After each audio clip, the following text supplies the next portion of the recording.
रोज रोज नाश्त्याला काय बनवायचं हा प्रश्न जर तुम्हाला पडत असेल तर तुम्ही अगदी योग्य अशा रेसिपीच्या ठिकाणी आलेला आहात.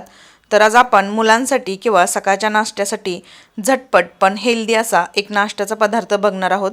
सहसा मुलं भाज्या खायला कंटाळा करतात आणि त्यामुळं मुलं पोटभर असा डबासुद्धा फिनिश करून येत नाहीत. तर अशा वेळेस आज आपण भरपूर भाज्या घालून अगदी हेल्दी असा हा नाश्ता बनवणार आहे.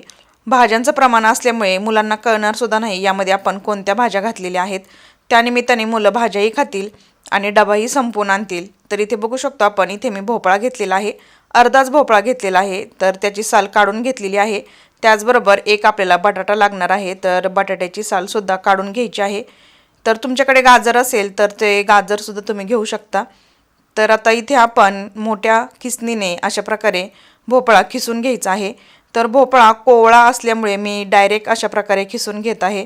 जर थोडाफार आतून जर त्याच्या बिया कडक असतील तर त्या काढून घ्यायच्या आहेत आणि नंतर अशा प्रकारे खिसून घ्यायचं आहे. तर इथे बघू शकतो आपण, मी भोपळा व्यवस्थित खिसून घेतलेला आहे. आता सेम त्याच पद्धतीने आपल्याला बटाटासुद्धा व्यवस्थित खिसून घ्यायचा आहे. सकाळच्या गडबडीमध्ये किंवा आपण नेहमीच एकाच प्रकारचा नाश्ता खाऊन कंटाळा आलेला असतो, काहीतरी वेगळं जर खायचं असेल तर अगदी झटपट पण अतिशय हेल्दी अशी ही रेसिपी आहे. नक्की ट्राय करून पहा. त्याचबरोबर रेसिपी बनवण्यासाठी आपल्याला जास्तीचं सामानसुद्धा लागत नाही. घरातील अगदी किरकोळ वस्तू वापरून आज आपण हा नाश्ता बनवणार आहे. तर बटाटा आणि भोपळा आता आपल्याला एका दुसऱ्या भांड्यामध्ये घालायचा आहे आणि आपल्याला 2 ते 3 मिनिटं आपल्याला हा बटाटा आणि भोपळा असाच ठेवून द्यायचा आहे. दुसरीकडे आपण वाटण करून घेऊया. तर एका खलबत्त्यामध्ये आपल्याला 3 लसणाच्या पाकळ्या, हिरव्या मिरच्या आणि जिरं घालायचं आहे. तिखटाचं प्रमाण तुम्ही तुमच्या आवडीनुसार कमी जास्त करू शकता. आता आपल्याला हे व्यवस्थित क्रश करून घ्यायचं आहे. अशा प्रकारे ताजं क्रश केल्यामुळे याची चव खूप छान लागते. तर अशा प्रकारे हा ठेचा तुम्ही नक्की घालून पहा. तर आता दुसऱ्या बाउलमध्ये आपल्याला सुरुवातीला बटाटा आणि भोपळ्यातलं सगळं पाणी अशा प्रकारे स्क्वीज करून घ्यायचं आहे आणि स्क्वीज केल्यानंतर दुसऱ्या बाउलमध्ये घालायचं आहे.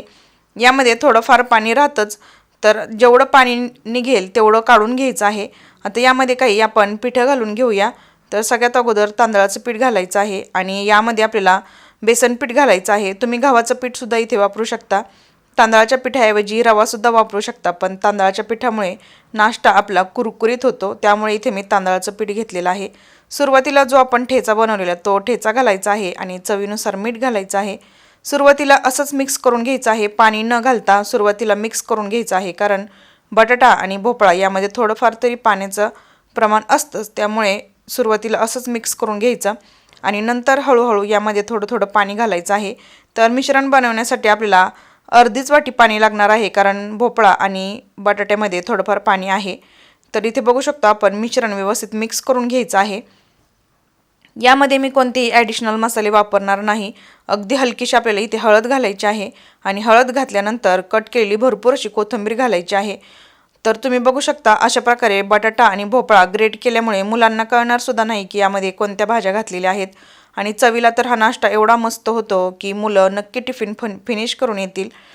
तर इथे सगळ्या शेवटी आपल्याला सोडा घालायचा आहे, कारण हा नाश्ता छान फुगावा यासाठी इथे मी सोडा घातलेला आहे. तुम्ही विदाऊट सोडा घालता सुद्धा हा नाश्ता बनवू शकता.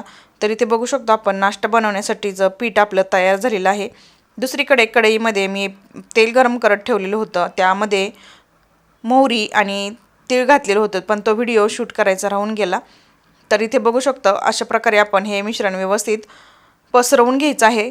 अगदी पातळसुद्धा पसरवायचं नाही, थोडंसं जाडसर ठेवायचं आहे, म्हणजे नाश्ता पलटी करताना आपल्याला सोपं जाईल.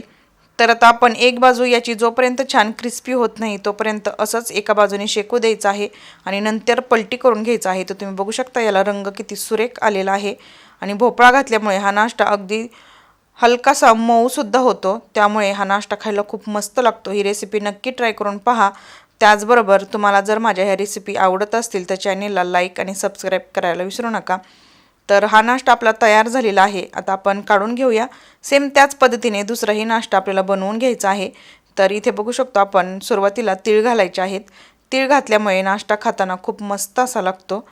तर हेही मिश्रण आपण व्यवस्थित पसरवून घ्यायचं आहे. मी माझ्या चॅनेलवरती लहान मुलांच्या डब्यासाठीच्या बऱ्याच रेसिपी अपलोड केलेल्या आहेत, त्यासुद्धा तुम्ही चॅनेलवरती जाऊन नक्की पहा. त्याचबरोबर तुम्हाला जर ही रेसिपी आवडली असेल तर लाईक आणि कमेंट करायला विसरू नका, कारण तुमची एक कमेंट आणि लाईक माझ्यासाठी खूप जास्त महत्त्वाचं आहे. तर नाश्त्याला तुम्ही रंग बघू शकता किती मस्त आलेला आहे. आपण यामध्ये जास्तीचे मसालेसुद्धा वापरलेले नाहीत, तरीसुद्धा हा नाश्ता खूप खायला मस्त लागतो. तर तुम्ही बघू शकता अगदी क्रिस्पी असा हा आपला नाश्ता तयार झालेला आहे. आता नाश्ता काढून घेऊया. तर हा नाश्ता तुम्ही केचपबरोबर, दह्याबरोबर किंवा नुसता असाही खाल्ला तरीसुद्धा खूप छान लागतो. रेसिपी नक्की करून पहा. त्याचबरोबर रेसिपी जर आवडली तर चॅनलला लाईक आणि सबस्क्राईब करायला विसरू नका. पुन्हा भेटूया आपण अशाच एका नवीन छानशा रेसिपीसोबत. तोपर्यंत धन्यवाद.